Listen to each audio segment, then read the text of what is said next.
Y comenzamos hablando de generación de innovación abierta en Telefónica a través de alianzas estratégicas con socios o con terceros. Y para hablarnos de ello, ya nos lo ha anunciado Chema, que me ha chafado la sorpresa, pero ¿quién nadie mejor que la directora de Innovación Abierta de Telefónica? Ella es Irene Gómez. Irene, bienvenida. Un aplauso para Irene, que me siento aquí con ella porque Irene nos ha preparado una bienvenida a tu casa, por supuesto. Irene nos ha preparado una mesa redonda con 3 socios estratégicos de Telefónica, que son las startups, como nos anunciaba Chema, las corporates y las instituciones. Pero antes de esta mesa, yo quería hacerle un par de preguntas rápidas a Irene, sobre todo porque su sección la ha titulado Juntos llegamos más lejos, que se refiere a estos socios. Y uno de ellos, como nos ha anunciado y nos contaba Chema de las ideas locas, son las startups. Y el año pasado nos trajiste el Hall of Fame. Este año creo que nos hables un poco de ese Hall of Fame 2021 y qué startups nos traes. Bueno, primero me hace una ilusión tremenda estar aquí sentada. Hacía mucho que no me veía en este escenario. Y sí, venimos a hablar de startups. De hecho, 414 son las startups que actualmente tenemos activas en nuestro portfolio. Y son startups que cada año, pues como mencionabas, Elena, hacemos una recopilación y elegimos a las mejores, las que más están destacando, bien por su crecimiento, bien por su facturación, por su innovación tecnológica o en su propuesta de valor. Y montamos nuestro Hall of Fame, que es esa selección. Os quiero presentar el Hall of Fame de este año. Son las 43 startups que hemos seleccionado a destacar, a las que tenemos que echar un ojo. Y veréis startups nacionales, internacionales, veréis startups que están más en early stage, otras que están en un estadio más growth. Startups que operan en diferentes ámbitos: legal tech, educación, fintech, edutainment, salud, gaming. O sea, veréis una diversidad de mucha opcionalidad, ¿no? También en estas apuestas. Y bueno, de todas ellas he escogido 3 que me gustaría compartir con vosotros y hablar un poquito más. La primera es Haya.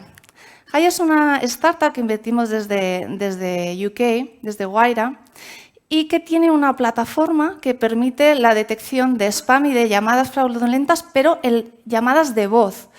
De hecho, es una tecnología, una plataforma que se integra con la infraestructura de red de los operadores, pero también tienen una propuesta OEM, y utiliza modelos de aprendizaje automático para detectar la reputación en tiempo real. Pues bien, bueno, imaginaos la magnitud. Están detectando spam en 1,2 billones de llamadas de spam al mes en una base de 200 millones de usuarios. Así que es una solución súper potente, pero os la traigo porque me gusta mucho cómo sobre esta plataforma se puede crear una propuesta de valor hacia empresas. Y es que, no sé si sabéis que el 94% de las llamadas que recibimos, que no conocemos al llamante, no sabemos de quién nos está llamando, no son atendidas. O sea, a mí me pasa, y estoy segura que a vosotros también, cuando os llaman y no sabéis quién es, igual no coges la llamada. Por si acaso, que suelen ir para darte algún rollo. Pues la plataforma de Haya lo que permite es personalizar esa llamada para que el usuario, para que nosotros cuando recibamos la llamada podamos ver qué empresa nos llama, dónde está localizada, ver su logotipo, e incluso ir un paso más allá y indicar el motivo por el que te están llamando, ¿no? Entonces, yo creo que cambia la forma en la que esas empresas se pueden relacionar con sus clientes o con sus futuros clientes. Esto, perdona Irene, esto digo yo que será al final afectará muchísimo a la efectividad y la productividad de las empresas. A las campañas de llamadas, efectivamente. Ojo, las que quiero, las que no sé ya y no pierdo el tiempo, no tengo que esperar que me vuelvan a llamar. Eso es una maravilla. Y además que para nosotros es una apuesta de unicornio, ¿no? En el portfolio, así que bueno, veremos en los próximos 2 años si nuestra previsión se cumple. Veremos. La segunda de la que os quiero hablar, y ya la ha mencionado Chema, es Altiostar. Altiostar es una startup que decidimos invertir en 2019 desde Telefónica Ventures, y lo hicimos porque nos ofrecía una alianza, un partnership estratégico con una empresa de software en el ámbito de la virtualización Open RAN. Al final es una forma de hacer despliegue de red, que lo decía Chema, es importante el buscar esa innovación en nuestro propio core, también desde fuera, y lo que permiten soluciones como la de Altiostar es la softwareización de los despliegues, la creación de esas redes de una forma softwareizada y además a gran escala. Y la traigo por dos motivos. El primero es porque creo que muestra muy bien esa aproximación, ese paso que dio Telefónica para empezar a trabajar con compañías muy innovadoras en ámbitos como es el despliegue de redes y que muestra la esencia, ¿no?, de también por qué invertimos en Open Innovation. Y lo segundo, que también me lo ha mencionado Chema, es porque después de 2 años, ¿no?, tras la inversión y con una valoración de $1 billón, fue adquirida en agosto por Rakuten y hemos multiplicado por 5 nuestra inversión. Así que, además, yo creo que da un mensaje súper potente como inversores, claro, ¿no?, en este tipo de soluciones. Hombre, ser inversor y tener un retorno de por 5 está muy bien. Sobre todo con el tiempo, ¿no?, en tan poco tiempo. Tan poco tiempo, 2 años has dicho.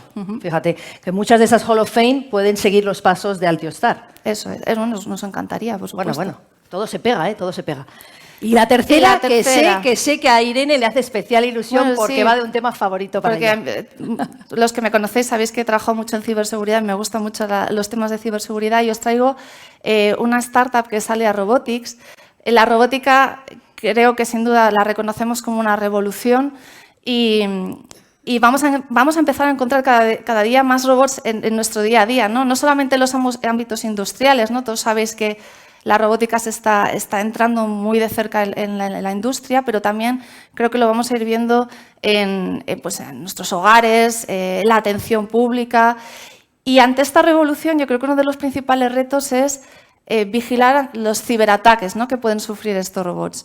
Pues bien, desde Wayra decidimos invertir en el 2020 en esta empresa, en Arias, que me encanta decirlo, son alaveses y son un equipo de emprendedores que han trabajado durante más de 10 años especializándose en robótica y tienen una cosa que a mí me gusta mucho, ellos le llaman el RIS, que es el Robot Immune System, es como un sistema inmunológico que ayuda a los robots a prevenir, o sea, a detectar, a prevenir y como nuestro sistema inmunológico a adaptarse, ¿no?, y aprender de esos ataques. Pero os la traigo no por la innovación per se, que me parece que va a ser algo que va a despuntar en los próximos años, sino porque hemos hecho algo con ellos único y es la creación del primer laboratorio de ciberseguridad robótica del mundo y lo hemos hecho junto con Telefónica Tech, montando este espacio en nuestras instalaciones de Wayra en Alemania, en Múnich. Así yo creo que es otro ejemplo que yo creo que muestra la esencia de lo que tenemos en nuestro portfolio. Bueno, perdona, Irene, tengo que repetir esto porque no sé si habéis sido conscientes de lo que ha dicho. Repito para los que estáis en el Twitter y vais un poco lentos. Ha dicho, el primer laboratorio de ciberseguridad robótica en Múnich gracias a Telefónica Tech y Wayra. Eso es. Que ahí está, por cierto, aquí todas las chapitas. En el corazón. En el corazón, Wayra. Que esto es muy fuerte porque son alaveses directamente ahí a Múnich. O sea, es talento español a tope. Eso es. Si queréis saber más, tenéis el Hall of Fame en la web. Yo creo que merece la pena que echéis un vistazo a las startups que aparecen ahí. Ya habéis visto que tienen muy buen potencial, que Telefónica cada vez y Wayra tiene mejor ojo. Oye, como tienes una mesa redonda a continuación con 3 socios, vamos a ver una startup, una corporate y una institución, un organismo. ¿El por qué los hemos traído hoy aquí? ¿Cuál es el motivo de este panel? Pues el motivo es que creo que después de más de 10 años trabajando con Telefónica, ayudándola a conectar con la innovación de startups, hemos recorrido un camino donde hemos aprendido muchas cosas y desde hace un tiempo estamos empezando a ayudar a otras corporaciones, a instituciones públicas, a incorporar esa innovación del mundo emprendedor en sus fórmulas de crecimiento, ¿no? Y lo que traemos es una mesa redonda, Elena, que muestra 3 ejemplos concretos con los que venimos trabajando y que ojalá inspiren también a otras empresas, ¿no?, a incorporar esta innovación en su proceso de creación de valor interno. Bueno, pues ya sabéis, vamos a escuchar lo que vienen a contarnos para inspirarnos y seguro que imitar su ejemplo. Así que dejo a Irene Gómez que nos presente a sus 3 invitados a continuación. Adelante, Irene. Hasta ahora. Gracias, Elena.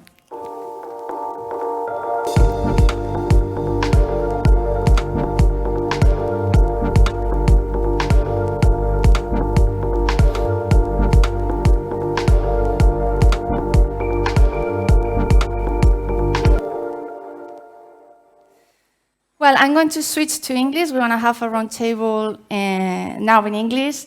Let me first introduce the participants. We are going to have three, as Elena was mentioning, three stakeholders: startup, institution, corporation, but also an investor. And let me first introduce Jan Bigger, that is here with me on the stage. Jan drives the General Electric healthcare ecosystem strategy and develops cooperation with partners, with indirect channels, startups, and networks. Welcome, Jan. Thank you very much. And we have also online, connected remotely, Irene Arias, that is connected from Washington, if I'm right. Irene is the CEO of IDB Lab, the innovation lab of Inter-American Development Bank Group, with the purpose to drive innovation for inclusion, transforming the lives of vulnerable people. Welcome, Irene. And muchas gracias. Bienvenida. And then we have also connected remotely Alan Lowe, the CEO and co-founder of the startup Visionable. Alan began his career in the healthcare at the UK Health Service, and this experience gave Alan a deep understanding of the challenges and opportunities of public health. So welcome, all of you, and if you want, let's begin with you, Jan, to break the ice.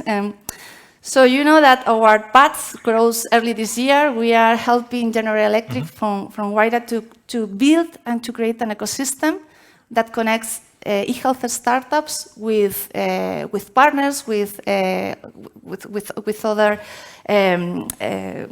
providers. So I'm talking about Edison Accelerator, and I would love to share with all the audience why Edison Accelerator and what is the purpose of this initiative. Thank you, Irene. Look, I would like to give first a little bit of context, and I think that's important to better understand what we are doing in this program. First of all, I would say there are just a few other industries that are as complex, comprehensive, but also fascinating as healthcare. Right, and probably the most of you have read headlines about artificial intelligence surpassing the performance of human doctors in medicine. On an earlier slide, we have seen the term nanobot nurses, which sounds interesting. But all this is in stark, let's say, difference and contrast to the reality in the clinical setting today. Yeah? Healthcare today is behind other industries in terms of digital transformation and the adoption of artificial intelligence and such kind of technologies. And maybe, Ellen, you would agree to this. What we need to do in this domain is to really collaborate with a variety of different stakeholders, and I will talk about this, to really, in an open innovation model, to really bring this digital transformation forward. Because another reality is today that in a lot of countries in Europe and other, let's say, geographies, healthcare still heavily relies on, for example, fax machines. But beside this, there are many more, let's say, major problems this industry is facing. I just have a couple of interesting data points for you, which I quickly would like to share. Look, and there are maybe three major, let's say, challenges the healthcare industry is facing. Number one is the massive explosion of data in that industry. It takes just 73 days nowadays to double medical data. I mean, picture this. This is just from now until, I think, mid of January or something like this. And there are 6,000 medical journals out there publishing 900,000 articles each and every year.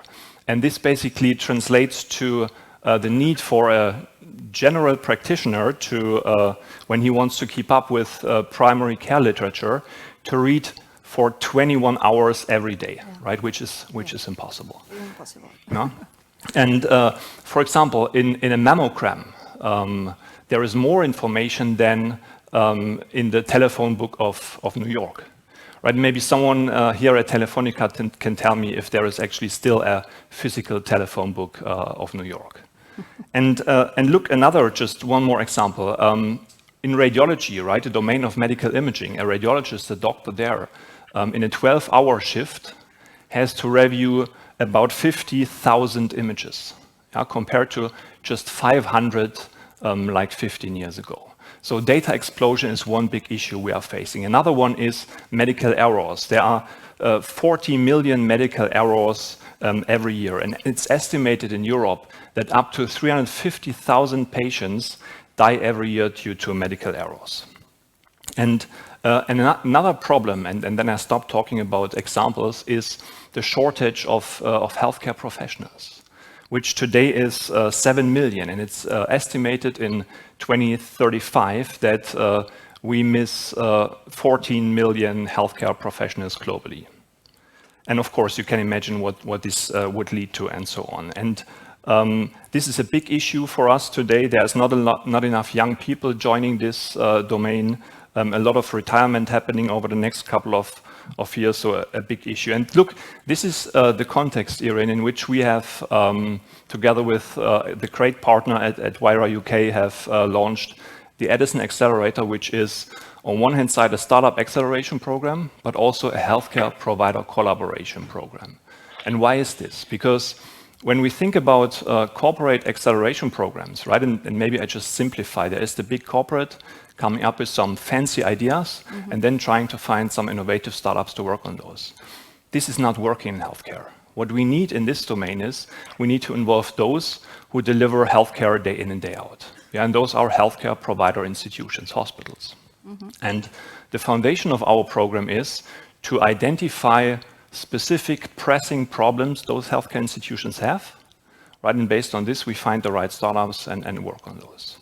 And what we are doing here is we want to bring health tech startups, right? Those great data scientists, engineers, developers, together with healthcare professionals for advisory, mentoring, clinical guidance, so that they can build solutions that really can make an impact on those problems. That's the core of the program. And what it also provides is, beside all the clinical mentoring and relationship, is also access to healthcare data. Our healthcare provider partners can provide data, which is very important for AI development. They also provide an opportunity at a later stage to run a pilot or proof of concept.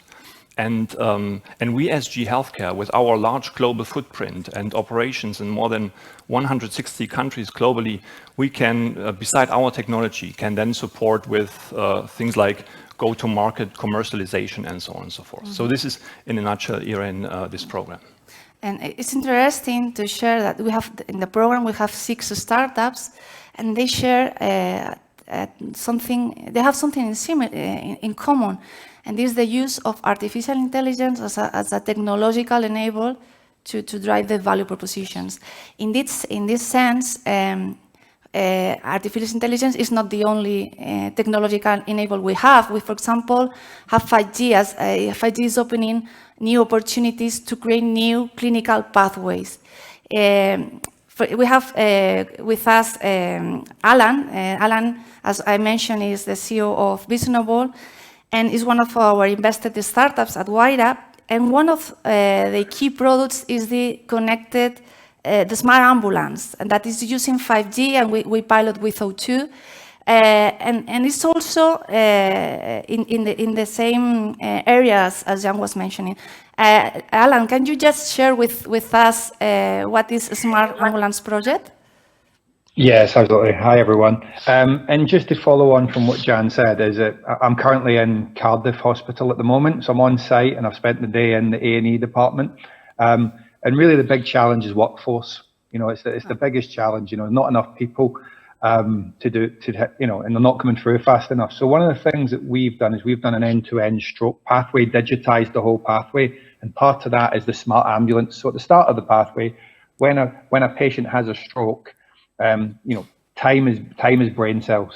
You know, once those brain cells die, you can't get them back. So it's so crucial to get expertise to the patient. So what the smart ambulance does is it effectively brings the medical expertise from the hospital to the patient in the ambulance. And there's a lot of benefits to that. One is time. You know, you can treat the patient in the ambulance. Others is the surgical theatre and the emergency rooms can see the patient en route. And then in other cases, you can completely divert the patient from the hospital where they don't need to go to a hospital and clog up the A&E departments. So, yeah, so connected ambulance is part of a pathway, but essentially it is connectivity to the ambulance with the diagnosis going back to the hospital, so that it's as if you were there really. And what that does is it allows you to call on expertise from anywhere. So as I said, one of the biggest challenges is you might be in an area where you don't have enough stroke consultants or cardiologists or so on. But yeah, and then obviously in that pathway, it moves forward, and we do have things like AI for the scanning to make the brain scan even quicker. So lots of different technologies aligned in the smart ambulance, and we are working with GE and some other, with Telefonica on the connectivity. So yeah, it's a new model of care, which is really what innovation is. And what is true is that with this kind of developments, what we are doing is putting the patient at the center. That is something that maybe we have missed during a lot of time. And for you, Alan and Jan, how far do we are from the real use of AI and video conference in the healthcare space? What do you think? Yeah. So when I think about artificial intelligence as a kind of technology or enabler, I think it's still early days we are in the healthcare space. And look, there are a couple of major barriers that we are facing to get to really broad adoption.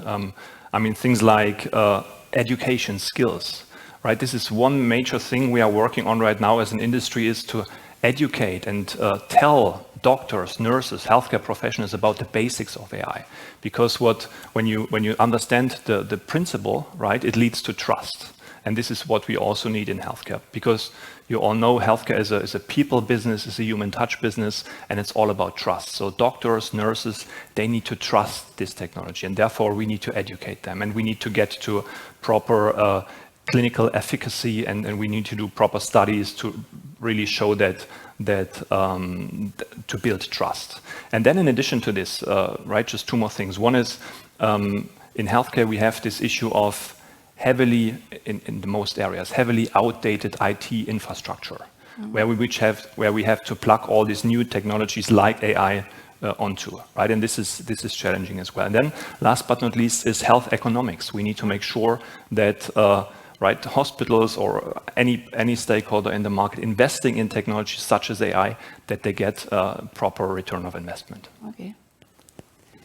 And we've been from Telefonica for Innovation working for a long time with the IDB, trying to promote and support entrepreneurship in the Latin American region. And Irene, I don't know if you remember, but we started collaborating in 2017 in a project where we were creating spaces in Peru and trying to promote entrepreneurship in these regions where they were not supported. And after these 3 years, 53 startups has been accelerated, and it has generated more than 120 jobs. And now I know that you have just announced a new project. I must say we are very proud to be part of from Wayra, that is the Corporate Impact Venture in Latin America and Caribe. Irene, can you just share with us the purpose of this project? Yeah, thank you, Irene, for this invitation, and great to be with you, Jan and Alan here. And maybe picking up from why we're doing this and what got us to that project is that as the IDB Group is the main development finance provider to Latin America and the Caribbean, and as part of our strategy, we see, of course, the potential of innovation as a tool to achieve better growth. The problem we're tackling is the fact that the region is one of the most unequal in the world. So when you hear the examples of the gaps that Jan and Alan were talking about, they are even greater in Latin America and the Caribbean, and far greater for those that are in more poor and vulnerable situations. So we're trying to tackle that. We know that the only way to do that is to really tap into the massive amount of ideas, innovation potential, and entrepreneurship. And so within the IDB Group, we at IDB Lab focus specifically on promoting being that venture arm. And a lot of the things that Chema talked about earlier are the things that we do from within the IDB Group. And we, of course, we have a lot of hope because just in this year, we think that there will be close to $14 billion of investment in venture capital in Latin America and the Caribbean. This is more than the last 3 years combined. But we want to make sure that that funding goes to more places across the region. It's currently very, very concentrated in just a handful of countries, and also goes to fields like healthcare that need so much revolution and transformation. And without this connection between institutions like us as kind of honest brokers, partners like Telefónica, and corporates in this field and startups, it's not going to happen. So that's why we started the Corporate Impact Venture Initiative that we announced last week at the IDP Forum with you, and we hope that we can accelerate that pathway of making it easier, creating less friction in terms of connecting innovative solutions in this case in the healthcare space and other verticals with the public system, but also with corporations that are also innovating here. So we have more than 2,000 partners in the region that we can make part of this. Just in the case of, for example, in Argentina, CITES. It's an innovation center with Grupo Sancor Seguros, a financial cooperative focused on insurance products and health services. And CITES invests in startups with solutions in biotech, in nanotechnology, in engineering. So bringing together partners like that through our Corporate Impact Venture Initiative, I think we can achieve a lot more impact and really expand the benefits of that. And I love what Jan said at the beginning, in really solutions that are centered around the people that really need it. So really looking forward to the results of that. And with that objective, Irene, which are the key results you are expecting from that project? Do you have some key results in the next years? Yeah, well, we want to have a very deliberate focus on making sure that the solutions that come out of this corporate impact venturing platform are inclusive and reach at least 5,000 poor and vulnerable population in Latin America and the Caribbean. We also think that we can strengthen at least 600 startups and help them partner up effectively with corporations. And we hope that 40% of those are led or co-led by women. That would be great. And you can see in this roundtable that we are sharing different strategies to promote the connection between startups and corporations and institutions. In your opinion, which is the key to make this successful? Just for those maybe that are listening to us that are thinking about working in this type of projects. I mean, what comes to my mind is maybe two things very quickly. One is you should work on the right problems, first of all, right? On problems that make an impact and are important for all the stakeholders involved. That's number one. And the second, and maybe the most important one, and also something we have seen in the relationship with the team at Wayra UK, is that at the end, it's all about the people, right? You need to find the right people, right, across all the stakeholders to work with, people with a keen interest to drive, in our case, like digital transformation, with passion to do this. And I think that's, for me personally, really the key to success here. I think, Alan, from the point of view of a startup, which is the magic sauce to make things happen? I think, in a word, alignment. Sort of building on from what Jan said, you got to align everyone to, organizations have got corporate goals, startups have got goals, but there's also the problem you're solving.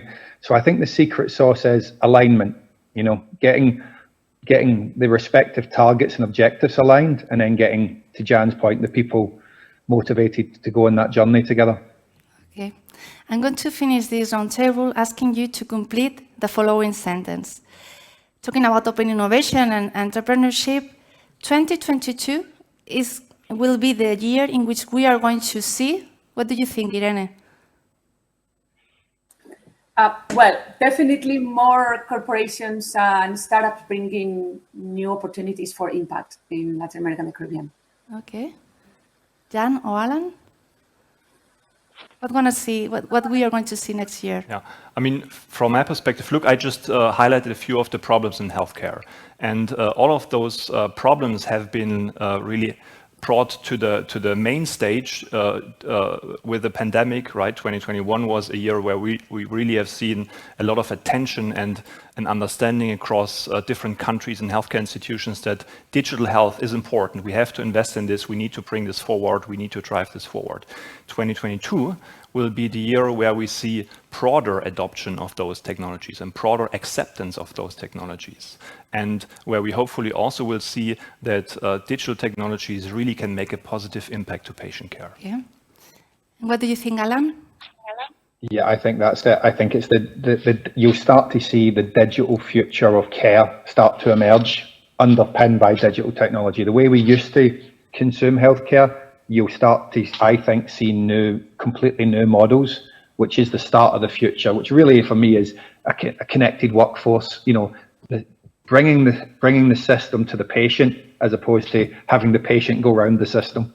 Okay, so thank you all of you for sharing your experience, and thank you for joining in this Innovation Day that is very special for us. Thank you very much. Thank you.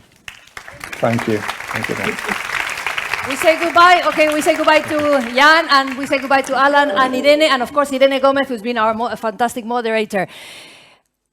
I was going to summarize this roundtable, but we're running out of time, or running behind schedule. So I'm just going to keep one word, which is the secret sauce for this collaboration between Telefónica and Strategic. ¿Y por qué estoy hablando en inglés? Pues bien, I'm talking in English, sorry, because Jan is listening. The key word is alignment, to make an impact. Y ahora sí, voy a cambiar al español para pasar a la tercera y última sección de este Innovation Day de Telefónica, que es el Core Innovation.